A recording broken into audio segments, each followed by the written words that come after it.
બાકીના લોકો આવી જશે. હવે વાત થઈ છે ભાઈઓ સાથે. અહીંયા છે કે બહાર સ્કૂલમાં ગયા છે? સ્કૂલે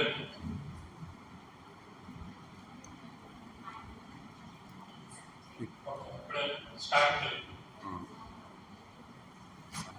તો બધા લોકો આવે ત્યાં સુધીમાં આપણે સાવ બેસિક ચર્ચાઓ મૂકવી છે તે મૂકી દઈએ. બરાબર? તો શું લાગે છે પ્રીવિયસ જે સેશન આપણે કર્યું અને કાલે જે સેશન વિશ્વાસ ઉપર લીધો, આપણે અત્યારે શું શીખીએ છીએ? પરિવારમાં વ્યવસ્થા, પરિવારનું સાચું સ્વરૂપ. અને પરિવારમાં અલગ અલગ સંબંધો હોય છે, એ સંબંધોમાં મૂલ્યો હોય છે. તો વિશ્વાસ જે રીતના આપણે ચર્ચા કરી એના ઉપરથી પરિવારમાં સમજણ હાર્મોનીપૂર્વક વ્યવસ્થાપૂર્વક જીવવાનું સ્વરૂપ બને છે કે નહીં? તમને વિશ્વાસ આવે છે આ રીતના સમજવાથી, સમજપૂર્વક છે એ જીવવાથી પરિવારમાં જે અંતરવિરોધ છે, સંબંધોમાં જે અંતર છે એ અંતર ઘટશે, આપણે વધારે સારી રીતના છે એ જીવી શકશું. એ વિશ્વાસ આવે છે કે નહીં? હજી આપણે આ જે ચર્ચા કરીએ એ પહેલા છે એ સિમ્પલ જે પ્રીવિયસ સેશન થયું એના ઉપરથી ખાલી એટલું જ પૂછું છું કે જેટલું તમે સાંભળો છો એના આધારે, સમજો છો એના આધારે તમારો વિશ્વાસ પરિવારમાં જીવવા માટે વધે છે કે ઘટે છે? આ રીતના સમજવાથી વિશ્વાસપૂર્વક જીવવાનું પરિવારમાં થશે કે નહીં? બરોબર? અને જો થશે તો એને પ્રેક્ટિસ કરવાથી, એમાં નિરંતરતા આવવાથી જે પરિવારને હાલ સમયમાં આપણે અહીંયા પરિસ્થિતિ બહુ ખરાબ નથી, જોઈન્ટ ફેમિલીમાં હજી આપણે અહીંયા રહીએ છીએ, બરોબર, પણ મહાનગરોમાં જ્યાં વિકાસ આવી ગયો છે ત્યાં આપણે જોઈન્ટ ફેમિલી સ્ટ્રક્ચર છે એ તૂટતું હોય એવું લાગે છે. અને એનું કારણ શું છે? તો કે પરિવારમાં સુખપૂર્વક જીવી શકાય નહીં એવું ક્યાંક માની લીધે. તો જેમ તમે આ સમજો છો એમ પરિવાર સુખપૂર્વક જીવવાની જગ્યા તરીકે આકલિત કરી શકો છો કે નહીં એની ઉપર ધ્યાન દે. અત્યારે તો પરિવાર છે એ દુઃખનું કેન્દ્ર છે, અપેક્ષાઓ પૂરી નથી થતી એટલા માટે. તો હવે અપેક્ષાઓ સમજીને એને પૂરી કરવાથી પરિવાર છે એ સુખનું કેન્દ્ર થઈ શકે કે નહીં એના ઉપર ચિંતન કરતા રહેજો, મનન કરતા રહેજો. અને કોઈ પ્રશ્ન આવે તો એ પ્રશ્નને તમે રાખી શકો છો. તો સન્માન એટલે શું એ આપણે ચર્ચા સ્ટાર્ટ કરી હતી, રાઈટ? તો એને આપણે છે સમજવાનું સ્ટાર્ટ કરીએ. તો બધા લોકો છે સન્માનની જે વ્યાખ્યા કીધી એને આપણે જો આ રીતના લખીએ તો સન્માન શબ્દ જે રીતના બન્યો છે તો સમ પ્લસ માન, સમ એટલે સમ્યક, સમ્યક એટલે કેવું? ઠીક ઠીક, જેવું છે એવું આકલન, એને કીધું સમ્યક આકલન, બરોબર? તો જેવું છે એવું આકલન કરવું સામેવાળા વ્યક્તિનું અને મારું પોતાનું, એને જ કીધું રાઈટ ઇવેલ્યુએશન, એ જ મારું સન્માન છે. હવે આ વ્યાખ્યા છે એ આપણે અત્યાર સુધી આ રીતના સમજેલી નથી અથવા ધ્યાનમાં આવેલી નથી. એટલા માટે આને સમજવા માટે થોડીક તમારે પ્રયાસ કરવો પડશે. એક અહીંયા બીજી વ્યાખ્યા બ્રેકમાં છે એ આપણે લખી. જો આપણે જીવન વિદ્યા મધ્યસ્થ દર્શનનું ઓરિજિનલ લિટરેચર વાંચશું તો એમાં આ પ્રકારની વ્યાખ્યા જોવા મળશે. એ વ્યાખ્યા લખ્યું છે વ્યક્તિત્વ અને પ્રતિભામાં સંતુલનની ઓળખ કરવી, સ્વીકૃતિ કરવી અને એ દિશામાં આપણે ગતિપૂર્વક વધવું, એને કીધું સન્માન. હવે આ છે એ થોડીક સમજવામાં ડિફિકલ્ટ પડે પણ અલ્ટિમેટલી પહોંચવાનું અહીંયા જ છે. એટલા માટે આપણે ટ્રાન્ઝિશન પીરિયડ પૂરતી થોડીક એક એ રીતની પરિભાષા મૂકી છે જે અલ્ટિમેટલી લઈ જશે તો અહીંયા જ. વ્યક્તિત્વ અને પ્રતિભામાં સંતુલનની ઓળખ એટલે શું? તો વ્યક્તિત્વ એટલે આચરણ. કોઈ પણ વ્યક્તિનું આચરણ એટલે જે કદાચ કાલે પહેલા એક સાહેબ હતા એને પૂછ્યું હતું કે કોઈ વ્યક્તિ જાગૃત છે, સમજ સંપન્ન છે, તેની ઓળખ શું, એના વ્યવહારમાં શું જોવા મળશે? તે ઓળખ છે એ અહીંયા આચરણમાં જોવા મળશે. અને આચરણ એટલે એનું આહાર વિહાર અને વ્યવહાર. વ્યક્તિત્વ એટલે એ કઈ રીતના આહાર વિહાર અને વ્યવહાર કરે છે. અને સાથે સાથે પ્રતિભા એટલે કીધું એની આવડત. તો આવડત એ હકીકતમાં શું છે? જ્ઞાન જ છે. તો જ્ઞાન અને આચરણમાં જેની અંદર સંતુલન છે, બરોબર, એટલે કે જે કહે છે એ જ પ્રમાણે એ જીવે છે. જીવવાનો જે આધાર છે એ જ્ઞાન છે. તેને કીધું જ્ઞાન અને આચરણ વચ્ચે જે સંતુલન છે, એ સંતુલનને જ્યારે હું કોઈ વ્યક્તિમાં જોઉં છું કે આ વ્યક્તિ તો છે એ આ શ્રેષ્ઠ આચરણ સાથે જીવે છે, તો સહજ જ એ આચરણની શું થાય છે? સ્વીકૃતિ. સ્વીકૃતિ થાય છે એટલે એ દિશામાં આપણે ગતિ પણ કરીએ છીએ. તો શ્રેષ્ઠ આચરણની સ્વીકૃતિ ઓળખ કર્યા પછી એ દિશામાં ગતિ, એને જ એને કીધું સન્માન. તો આપણે કોઈ શ્રેષ્ઠ આચરણને જ્યારે ઓળખીએ છીએ તો નેચરલી જ આપણે એને સન્માનિત કરીએ છીએ. સન્માન આપણું એની નજર આપણી નજરમાં એનું સન્માન વધે છે. તો આને કીધું સન્માન. બરોબર. આજે અત્યાર સુધી આપણે હમણાં પૂછવાની ટ્રાય કરી, બરોબર, એ બધી વસ્તુ છે અહીંયા આપણે જો આ વ્યાખ્યા જોશું તો એમાં આવી જશે. તો પ્રતિભા એટલે તમે હમણાં થોડા સમય પહેલા કીધું કે પદ. કોઈ પ્રતિભા છે તો જ કોઈ પદ હશે. તો પદ છે અને એને અનુરૂપ એનું વ્યક્તિત્વ છે, એને જેનું કીધું સન્માન. તો પદ છે પણ એના સંતુલનમાં વ્યક્તિત્વ નથી, તો સન્માન થશે નહીં થાય. એટલા માટે સન્માનની વ્યાખ્યા શું કીધું? આ બે વસ્તુની સાચી ઓળખ કરી શકવી, મૂલ્યાંકન કરી શકવું, એને જ કીધું રાઈટ ઇવેલ્યુએશન, સાચું મૂલ્યાંકન. તો જ્યારે જ્યારે આપણે વ્યક્તિનું સાચું મૂલ્યાંકન કરીએ છીએ, જેવું છે એવું મૂલ્યાંકન કરીએ છીએ, ત્યારે આપણે એનું સન્માન કરીએ છીએ. હવે જોજો, આને વ્યવસ્થિત સમજજો, અહીંયાથી ધ્યાન રાખવા જેવું છે. કારણ કે આ રીતના આપણે સન્માનને જોયું નથી. આપણે છે એ સન્માન એટલે શું સમજીએ છીએ કે કોઈ પણ વ્યક્તિ ભૂલ કરે તોય આપણે છે એ શું વાહ વાહ જ કરવાય. તમારે બહારનું નહીં, ખાસ કરીને ઘરનું વ્યક્તિ હોય એને આપણે ના વાહ વાહ નહીં કરીને ઠેસ પહોંચી જશે તો એ એનું સન્માન નથી. જે વ્યક્તિ જેવું છે, જે એની યોગ્યતા છે, એ યોગ્યતા કરતા આપણે એનું વધારે મૂલ્યાંકન કરીએ, વાહ વાહ કરીએ, ઓવર ઇવેલ્યુએશન કરીએ, તો એ સન્માનજનક નથી. બરોબર. આને કદાચ તમે ઘણી વાર એ રીતના ફીલ કર્યું હોય. તો ક્યારેક છે, ધારો કે આપણે કંઈ પ્રસંગ છે અને આપણે છે એ સારા કપડાં પહેરીને આવી, બરોબર, સારા કપડાં પહેરીને આપણે સાથે કામ કરતા વ્યક્તિ, કલીગ છે કે આપણા સગા સંબંધીઓ છે, એ ક્યારેક આપણી પ્રશંસા કરે. આવું થાય કે નહીં? સરસ લાગે છે. પણ પ્રશંસા કરીએ એમાં અતિશયોક્તિ હોય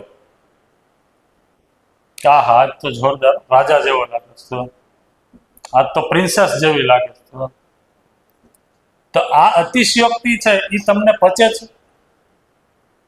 આ સમજાણું મેં શું કીધું?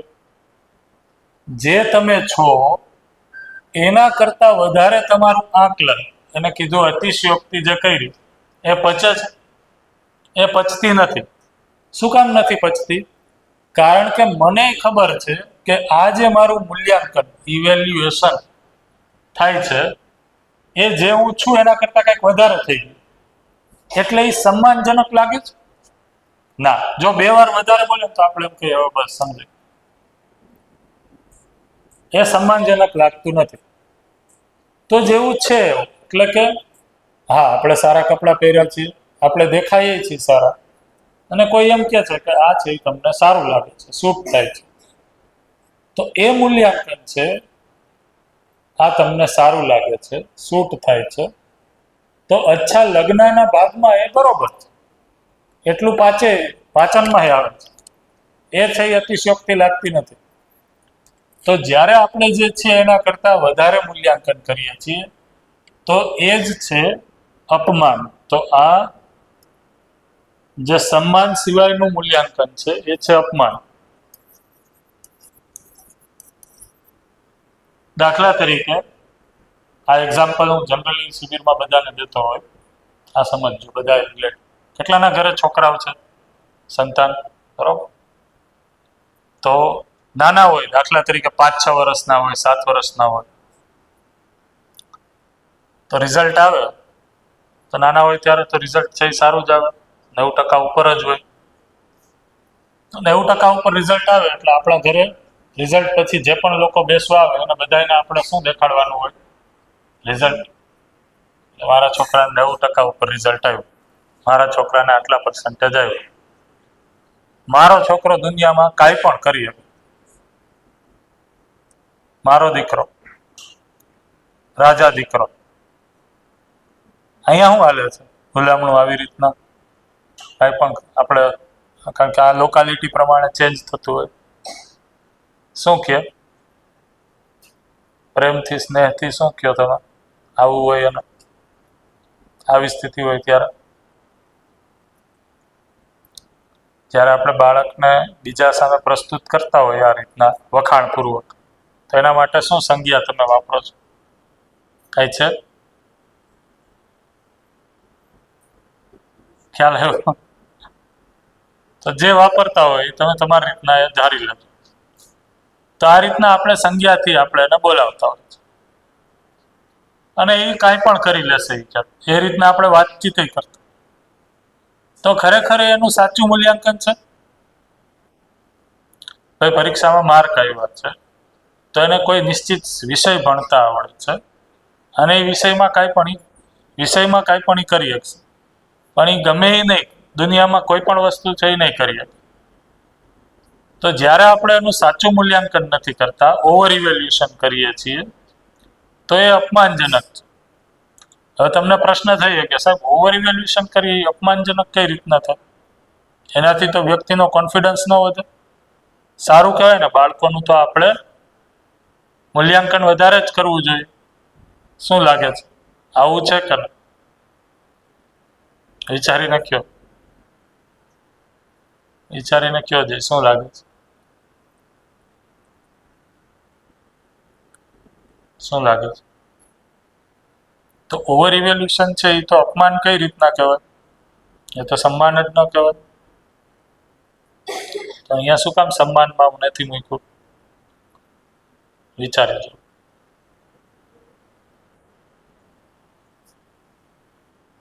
બોલો જી, શું લાગે છે? હા,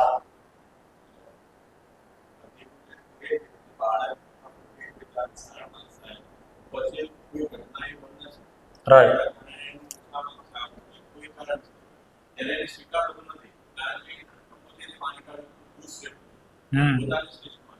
રાઈટ.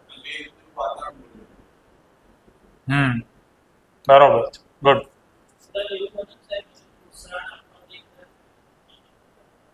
રાઈટ.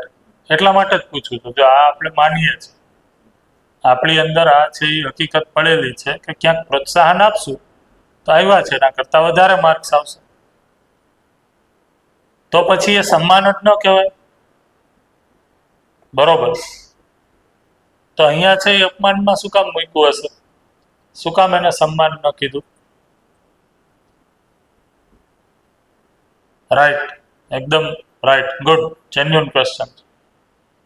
તમે ક્યારેક ક્વેશ્ચન પૂછતા નથી એટલે હું સામેથી ક્વેશ્ચન ઊભા કરું છું, પછી તમારું ધ્યાન જાય.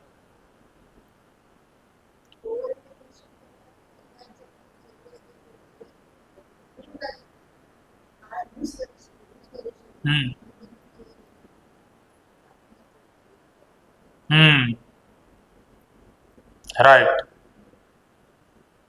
બરોબર છે. તો પ્રોત્સાહન જરૂરી છે, તમે કહો છો બાળક નાનું છે ત્યારે. રાઈટ, બરોબર. તો બાળક જ્યારે નાનું છે, હજી એટલી સમજ સાથે નથી, તો આગળ વધે એના માટે પ્રોત્સાહન બરોબર છે, પણ એ પ્રોત્સાહન છે એને ક્યાંક વિશેષતામાં ન લઈ જાય તેનું ધ્યાન તો આપણે જ રાખવું પડશે. તો પ્રોત્સાહન આપવાનું છે. યોગ્ય સમયે જ્યારે કંઈક સારું કામ કરે છે, સારું રિઝલ્ટ લઈ આવે છે, કંઈક સમાજમાં સારું કામ કરે છે, કોઈને હેલ્પ કરે છે, સાચું બોલે છે, સારી ટેવનું પાલન કરે છે, કોઈ પણ XYZ, તો ત્યારે છે એ આપણે એને પ્રોત્સાહન તો આપીએ જ છીએ, જે સાચો પાઠ છે એના માટે, જેટલું સાચું કર્યું છે એના માટે. પણ સાથે સાથે એ પ્રોત્સાહનની સાથે સાથે આપણે મા બાપ તરીકે, અભિભાવક તરીકે એ પણ મૂલ્યાંકન કરવું પડશે કે હજી આનું નેક્સ્ટ સ્ટેપ શું છે, આમાં શું મિસિંગ છે, આ પૂરતું નથી, આમાં શું મિસિંગ છે. તો જેથી કરીને આપણે એને નેક્સ્ટ સ્ટેપ જો બતાવશું જે સાચાના અર્થમાં હોય, તો એ પ્રોત્સાહનના કારણે છે એ જે શીલાબેને કહેવાની ટ્રાય કરી એ પ્રમાણે ઈગો કે અહંકારમાં કે વિશેષતાના ભાવમાં નહીં જાય, વિશેષતાના ભાવમાં નહીં જાય. આ સમજાય છે? તો ઓવર ઇવેલ્યુશન કરવાથી એક તો જો હું મારા ભાવ અને વિચારમાં સ્થિર છું, તો ઓવર ઇવેલ્યુશન કરવાથી પહેલા તો મને એ પચતું નથી, મને તો એ સ્વીકાર નથી જ થતું. ધારો કે હું મારા ભાવ અને વિચારમાં સ્થિર નથી, સમજમાં ઠીક નથી, તો એ ઓવર ઇવેલ્યુશન છે એ કઈ બાજુ લઈ જશે મને કાળક્રમે? તો કે મારી અંદર એક પ્રકારનો અહંકાર અને એને લઈને વિશેષતા જન્માવશે. તો જ્યારે આપણે કોઈ પણ વ્યક્તિ કંઈ સારું કામ કરે છે તો એનું ઠીક આંકલન કરી શકીએ, એટલા માટે એને એપ્રિશિએટ કરીએ. સાથે સાથે જો આપણને દેખાય છે કે એમાં શું મિસિંગ છે, શું ગેપ છે, તો એ ગેપમાં પણ સ્નેહપૂર્વક, ધીરતાપૂર્વક એનું ધ્યાન દોરીએ કે બરોબર છે બેટા, આપણે અહીંયા સુધી પહોંચ્યા, આપણે આ કર્યું, આટલું કર્યું એ ખૂબ સારું છે, હવે આપણે ધીમે ધીમે છે એ તમારે નેક્સ્ટ ધોરણમાં આવશો, તમારે આ થશે, આ સબ્જેક્ટ આવશે, આની સાથે સાથે છે એ આપણે પોતાની ઉપર વિશ્વાસ ઉપર કામ કરવાનું છે. XYZ જે બાળકને આપણે એના માતા પિતા તરીકે જે પણ સાચું માનેલું હશે, યોગ્ય માનેલું હશે, જે મિસિંગ છે અત્યારે હજી એ નથી પૂરું થયું, એ દિશામાં આપણે કંઈક સંવાદ કરશું. તો એનાથી શું થશે? તો કે જે બાળકે અત્યારે મેળવેલું છે એના એપ્રિશિએશનને જ બધું નહીં માની, જેથી કરીને ધવલભાઈએ કીધું એમ કે બની શકે કે આગળ જતા એ વિશેષતા કે અહંકારના ભાવવશ, ધારો કે નેક્સ્ટ સ્ટાન્ડર્ડમાં છે માર્ક ઓછા આવ્યા કોઈ પણ કારણસર, તો ઓછા આવ્યા એની પણ સ્વીકૃતિ થઈ શકશે. કા? તો કે પેરેન્ટ્સે પહેલેથી એ વાત કરેલી છે કે આ સારું છે પણ હજી આમાં છે આ આવશે ને, આ મિસિંગ છે ને, એના ઉપર તારે કામ કરવાની જરૂર છે. તો સતત જેટલી ઉપલબ્ધિ છે એના અનુસાર એપ્રિશિએશન, અને ઉપલબ્ધિમાં વચ્ચે જે ગેપ દેખાય છે, મિસિંગ છે, એના તરફ સ્નેહપૂર્વક ધ્યાન આકર્ષણ. આ થયું રાઈટ ઇવેલ્યુએશન. આના કારણે વ્યક્તિ છે ઈગો અથવા તો અહંકારમાં નહીં, રાઈટ? આ ઈગો અથવા તો અહંકારમાં આવવાના કારણે જ, વિશેષતાનો ભાવ આવવાના કારણે જ, એ વિશેષતાના કારણે જ એ વ્યક્તિ બીજાથી અલગ છે એ રીતના ફીલ કરે છે, આઇસોલેશન, પોતાને અલગ જોવે છે, એ જ અપમાન છે. એટલા માટે છે એ જે ઓવર ઇવેલ્યુશન છે એ પણ એક પ્રકારનું અપમાન જ છે, એ પણ એક પ્રકારનું અપમાન છે. એવી જ રીતના જેમ અધિમૂલ્યન છે એમ અવમૂલ્યન છે, બરાબર? આને છતાંય ચકાસજો, બરાબર? કારણ કે આની ઉપર તમને ડાઉટ જે છે એ ડાઉટને તમે આરામથી જોજો, ચકાસજો કે આનો વિકલ્પ શું હોઈ શકે. અવમૂલ્યન એટલે શું? તો પૂછવું છે કાંઈ વિપુલભાઈ? અવમૂલ્યન એટલે શું? તો અંડર ઇવેલ્યુએશન. અંડર ઇવેલ્યુએશન એટલે શું? તો કે જે છે એના કરતાં કંઈક ઓછું આકલન કરો, એને કીધું અંડર ઇવેલ્યુએશન, અવમૂલ્યન કરો.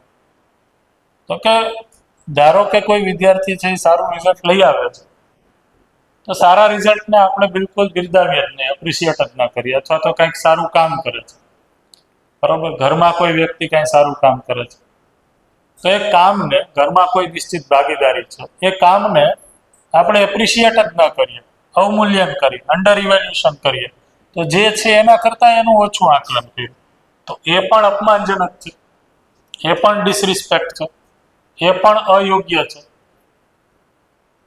તો એ કરવાથી પણ શું થશે, તો અહીંયા લખ્યું છે એ પ્રમાણે, જો વ્યક્તિનું છે એ સતત અવમૂલ્યન થયા રાખશે, તો વ્યક્તિ પહેલા તો છે ગુસ્સા અને ફ્રસ્ટ્રેશનમાં આવશે. લખવામાં થોડુંક આડાવડું થયું છે મારે. પછી છે તો કે ફ્રસ્ટ્રેશન પછી ધીમે ધીમે એ ડિપ્રેશનમાં આવશે. અને જો ડિપ્રેશનનું સોલ્યુશન નહીં આવે તો નેક્સ્ટ સ્ટેપ છે એ સુસાઇડ. ત્યાં સુધી વ્યક્તિ પહોંચી શકે. શું કીધું મેં? આવું થઈ શકે. આ ખ્યાલ આવ્યો? જ્યારે વ્યક્તિની જે યોગ્યતા છે, જે કર્યું છે, એના કરતાં આપણે એનું ઓછું મૂલ્યાંકન કરીએ, તો ત્યારે છે એ શરૂઆતમાં ગુસ્સો, ફ્રસ્ટ્રેશન, ઇરિટેશન, અને જો એ હજી કન્ટિન્યુ રહે તો ડિપ્રેશન, એના પછી સુસાઇડ. ત્યાં સુધી વ્યક્તિ પહોંચી શકે. બરાબર? અને આવું થાય છે. તો આના અલગ અલગ એક્ઝામ્પલ ઘણા તમને જોવા મળતા હશે સમાજમાં. બરાબર? જેમ કે એક જે સત્ય હકીકત છે એના ઉપર એક્ઝામ્પલ આપું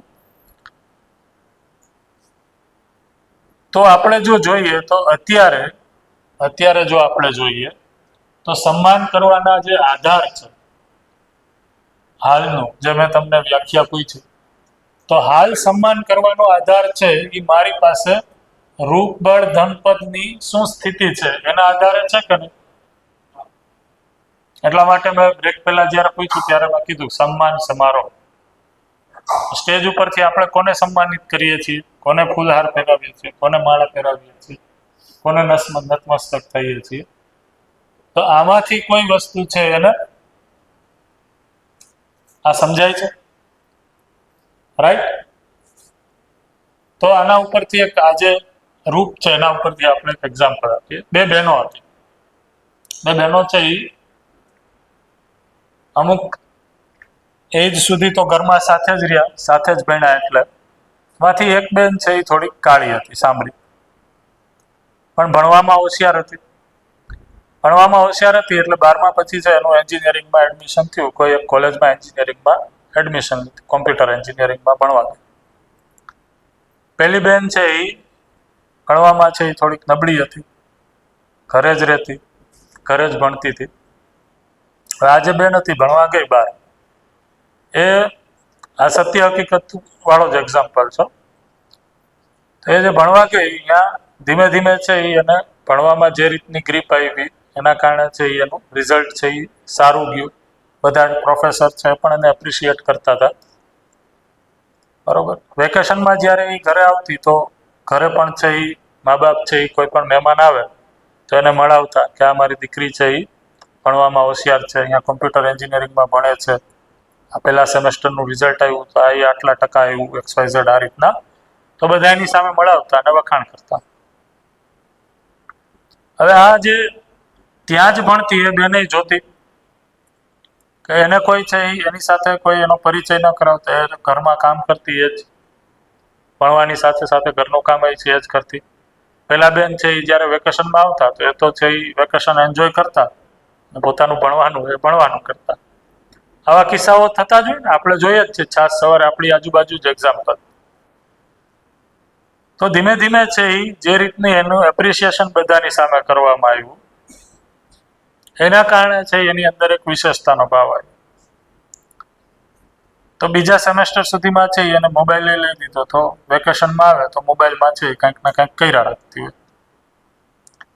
હવે 1 વર્ષ સુધીમાં જે પેલી બેન હતી જે અહીંયા જ ભણતી, બરોબર, એ છે એ આનાથી ઈર્ષા દ્વેષ કરવા માંડી. જે બહેનો અત્યાર સુધી સાથે ભણી હતી, બરોબર, એની વચ્ચે છે જે આ ભેદભાવ અથવા તો ડિફરન્શિએશન કરવામાં આવ્યો એના કારણે છે ઈર્ષામાં આવી ગઈ કે મારા વિશે તો મમ્મી પપ્પા છે એ કોઈને વાતય નથી કરતા, જ્યારે હોય ત્યારે આ એન્જિનિયરિંગમાં ભણે છે તો એને શું કરી દીધું એની જ વાત કરે છે.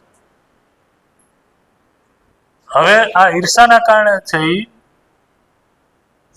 જે દીકરી હતી બીજી જે ઘરે રહેતી હતી એને છે પપ્પાને એકવાર વાત કરી એ કે તમે જ્યારે હોય ત્યારે આ બેનની જ વાત કર્યા રાખતો હોય બધાને, પણ તમને ખબર છે મોબાઈલમાં શું જોવે છે? તમે મોબાઈલ લઈ દીધો છે, મોબાઈલમાં જ્યારે હોય ત્યારે વેકેશનમાં અહીંયા આવે તો ઘરનું તો કાંઈ કામ કરતી નથી, કે મોબાઈલમાં જ લાગેલી હોય. કોઈ ઘરનું કામ કહીએ તો એ કંઈ ના પાડી દે છે, બરાબર? તો તમે એ કે ક્યારે બોલાવો તો તમને જવાબ અરખાઈ આપતી નથી. ઓલું પપ્પાનું ત્યાં સુધી ધ્યાન નહોતું, હવે એનું ધ્યાન ગયું. હવે એક સેમેસ્ટર પછી છે એ પાછી વેકેશનમાં નહોતી આવી, એક ગેપ આવ્યો, એના પછી આવી. પપ્પાએ આ વસ્તુ ઓબ્ઝર્વ કરી, નોટિસ કરી. પપ્પાએ છે એકાદ 2 વાર પૂછવાની ટ્રાય કરી, જવાબ ના આપ્યો. મોબાઈલમાં જ ધ્યાન. ઘરનું કોઈ કામ આપ્યું મમ્મીએ, મમ્મી મારી પાસે અત્યારે ટાઈમ નથી, કોલેજનું મારે હોમવર્ક આવ્યું છે, એસાઇનમેન્ટ આવ્યું છે, XYZ નામ કામ આપી દીધું. હવે મમ્મી પપ્પાને છે એ પેલું જે બીજી દીકરીએ એને કીધું તો એ વાત છે એ ધ્યાનમાં આવવા માંડી. અને જેવું આ ના પાડતી હતી તો હવે પપ્પાએ કહેવાનું સ્ટાર્ટ કર્યું કે ભાઈ તને ભણતા આવડી ગયું છે એટલે શું, કાંઈ બધું નથી થઈ ગયું. ઘરની એ કાંઈક જવાબદારી હોય, ઘરની એ કાંઈક રિસ્પોન્સિબિલિટી હોય. ત્યાં આખું સેમેસ્ટર ભણે છે, અહીંયા આવે છે તો અહીંયાનું એ કાંઈક કામ કરો. આખો દિવસ જ્યારથી આવો ત્યારથી મોબાઈલમાં જ પડ્યા હોય, તમારા જ રૂમમાં રહ્યો, બહાર ન નીકળો, XYZ ફલાણું ઢીકણું ઘણું કહી દીધું. છેલ્લે પ્રશ્ન એ વાક્ય આવી ગયું કે તું ખાલી ભણવામાં જ હોશિયાર છો, દેખાવડી તો નથી. હવે આ વાત છે એ ઓલીને લાગી આવ્યું, એના કારણે દુઃખી થઈ ગયું. ભણવા ગઈ તો ભણવામાં મન ન લાગે વેકેશન પછી. એના પછીના સેમેસ્ટરમાં જે રિઝલ્ટ આવ્યું એ રિઝલ્ટમાં છે એ એકદમ સીધી ગિરાવટ. તો ફર્સ્ટ ક્લાસ ડિસ્ટિંક્શન હતું, એની બદલે 2 સબ્જેક્ટમાં કે એકમાં ફેલ થયા. પ્રોફેસર બધાય છે એ ચિંતા કરે, જોવા માંડ્યા કે આ વ્યક્તિ છે, આ દીકરી છે એ જે છેલ્લા વેકેશન પછી આવી ત્યારથી છે એ ગુમસુમ રહ્યા છે, કોઈની યાર વાત નથી કરતી. આ ખ્યાલ આવ્યો? તેમાંથી એક જે સાહેબ હતા એ આવી રીતના જીવન વિદ્યાના ત્યાં ક્લાસમાં એની કોલેજમાં છે એ સિલેબસ તરીકે હતું ચાલતું.